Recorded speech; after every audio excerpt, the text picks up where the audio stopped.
மூத்த ஊழியர்களை சந்திக்கும் பொழுது அவர்கள் எல்லாருக்குள்ளேயும் ஒரு அங்கலாய்ப்பு.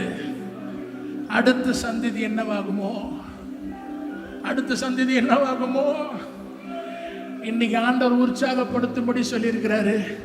யோசியாவுக்கு தானியேல் இருக்கிறான், சாத்ராக் இருக்கிறான், மேஷாக் இருக்கிறான்னு தெரியாது.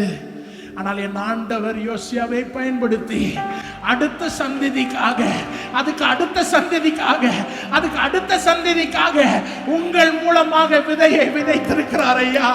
Thank you daddy, thank you Jesus, thank you for using your children.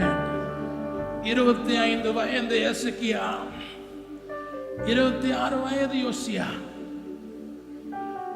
எந்த தலைமுறைக்கும் கர்த்தருடைய வருகை தாமதித்தாலும் ஒரு வாலிப கூட்டம் எழுந்துதான் ஆக வேண்டும். உங்கள் வயதிற்கு மிகுந்த முதிர்ச்சி ஆவியானவர் உங்களுக்கு தருவார். உங்கள் வயதிற்கு முதிர்ந்த ஆவிக்குரிய வெளிப்பாடு ஆண்டவர் உங்களுக்கு தருவார். 25 வயதாக இருந்தாலும் மூத்த ஆசாரியர்களை வழிநடத்தக்கூடிய கிருபையை ஆண்டவர் உங்களுக்கு தருவார். நீ எழும்பதான் வேண்டும், நீ எழும்பதான் வேண்டும். அநேகர் வாலிபர் வந்திருக்கீங்க. ஆண்டவரே என்னை அபிஷேகிங்க, என்னை பிரித்தெடுங்க.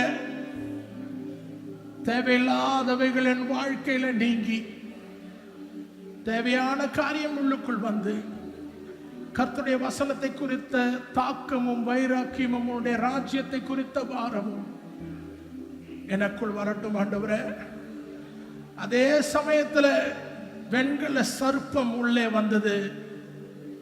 பெருமையினால் எசேக்கியாவின் முடிவு, தேவையில்லாத பிரச்சனையில் ஈடுபட்டபடியினால் யோசியாவின் வாழ்க்கை. எழுப்புதல் நடந்த பிறகும் எழுப்புதலிலே ஈடுபடுகிறவன் கவனமாக இல்லாவிட்டால் என்ன நடக்கும் என்பதையும் வசனம் காட்டுகிறது. உமக்காக எப்பொழுதும் உண்மையாக ஓட எனக்கு கிருபை தாங்கப்பா. என்னுடைய வாழ்க்கையின் கடைசி நாட்களிலே நான் தவறான காரியத்திற்கு பின்பாக போகாதபடி என்னை பாதுகாத்துக் கொள்ளுங்கப்பா. ஹல்லேலூயா, ஹல்லேலூயா.